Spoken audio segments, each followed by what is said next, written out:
왜 우리는 점점 생각하지 않게 되는가? 당신은 오늘 얼마나 깊이 생각해 보셨나요? 아침에 눈을 뜨자마자 스마트폰을 켜고 짧고 자극적인 영상들을 스치듯 보다가 어느 순간 하루가 끝나버리진 않았나요? 지금 우리는 생각하지 않아도 되는 시대에 살고 있습니다. AI가 답을 내주고 검색이 고민을 없애주고 짧은 영상은 1초 만에 판단하게 만듭니다. 그러다 보니 깊이 있는 사유는 사라지고 즉흥적인 반응만 남습니다. 그 결과 우리는 점점 자신이 왜 불안한지조차 모르게 됩니다. 정약용은 말했습니다. 사람은 책을 가까이 하고 사색을 반복함으로써 스스로를 다스린다. 하지만 지금 우리는 책을 덮었고 생각을 멈췄으며 화면 속 정보의 파도에 몸을 맡기고 있습니다. 짧은 자극이 망가뜨린 우리의 집중력, 틱톡, 릴스, 쇼츠, 15초 클립, 이제 영상이 30초만 넘어가도 길다고 느껴지죠. 그게 바로 주의력 결핍 시대의 증거입니다. 한 연구에 따르면 우리가 한 화면에 머무는 시간은 평균 3초, 3초 안에 흥미가 없으면 우리는 다음으로 넘깁니다. 이 습관은 두뇌를 훈련시킵니다. 생각하기보단 넘기게 하고 깊이 파고들기보단 표면만 핥게 하죠. 결국 짧은 자극에만 익숙한 두뇌는 자세, 몰입, 집중을 버리게 됩니다. 정약용이 목민심서를 쓰기까지 수천 권의 책을 읽고 수십 번을 다시 썼던 이유, 그 모든 훈련의 핵심은 반복과 몰입이었습니다. 독서를 멀리한 시대의 불행책은 더 이상 인기 있는 매체가 아닙니다. 읽기보다 보기, 이해보다 스킵, 깊이보다 속도가 중요해졌습니다. 그 결과 우리는 정보는 많지만 통찰은 적습니다.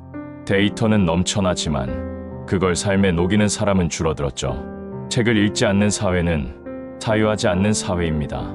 그리고 사유 없는 사회는 문제를 반복하며 고통받게 됩니다. 정약용은 유배지에서 하루에 책 수십 쪽을 필사했습니다. 기록하면서 사유하고 사유하면서 자신을 훈련했던 것입니다. 당신은 어떤 사유로 하루를 정리하고 있나요? 글 속에서 자신을 단련했던 정약용은 조선의 천재라 불렸지만 그가 진짜 위대해진 건 글을 쓰고 다시 쓰고 또 다시 쓴 그 끈기 때문이었습니다. 그는 유배지에서 무려 500권이 넘는 책을 읽었고 평생 500여 권에 가까운 책을 직접 저술했습니다. 하루에 수천 자를 베껴 쓰며 글 속에서 자신의 사상을 훈련하고 사색을 반복했습니다. 그는 말했습니다. 글은 사람을 맑게 하고 반복된 필사는 마음을 다스리게 한다. 그에게 독서는 지식의 수집이 아니라 자기 수양의 도구였습니다. 마치 무술가가 매일 검을 갈듯 정신의 칼날을 독서로 단련했던 것이죠. 지금의 우리는 너무 많은 것을 읽지만 너무 쉽게 흘려보냅니다. 정약용은 단 한 문장을 깊이 새기기 위해 10번, 20번 같은 구절을 손으로 옮겨 적었습니다.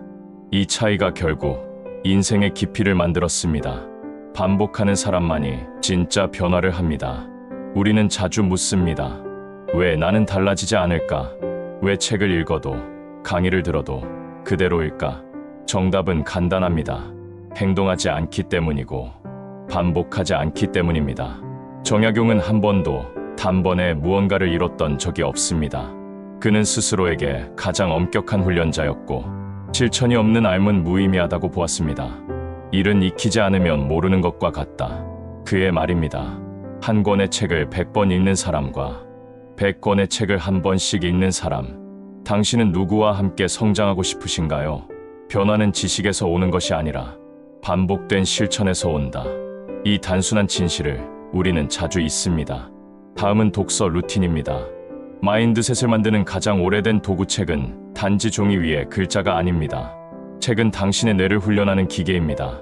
당신이 매일 한쪽을 읽을 때마다 생각의 근육이 조금씩 자라납니다.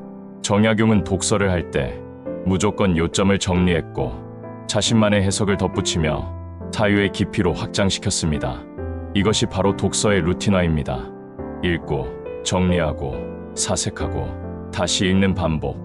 그 훈련이 결국 자기 확신, 분별력, 실행력, 그리고 말의 무게를 만들어냅니다.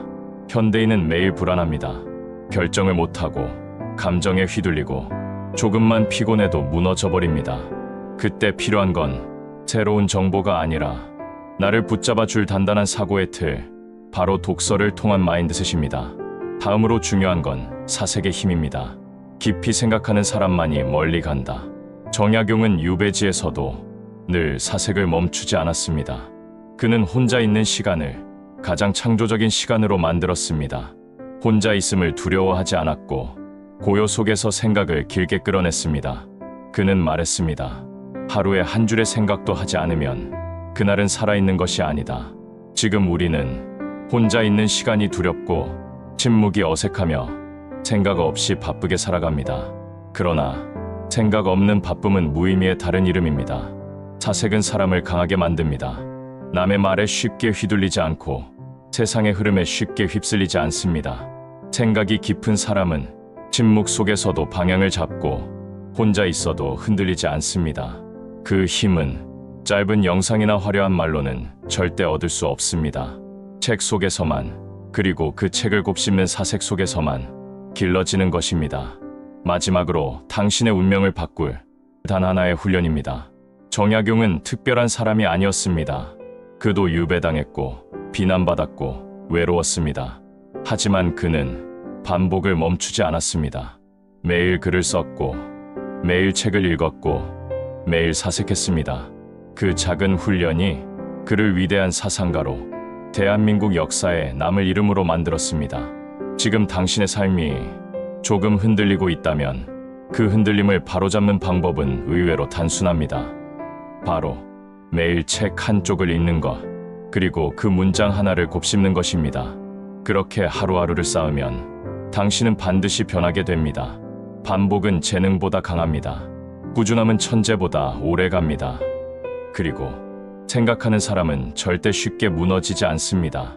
오늘 책 한 권을 꺼내세요. 그 안에 당신의 방향이, 당신의 미래가, 당신의 진짜 힘이 들어 있습니다.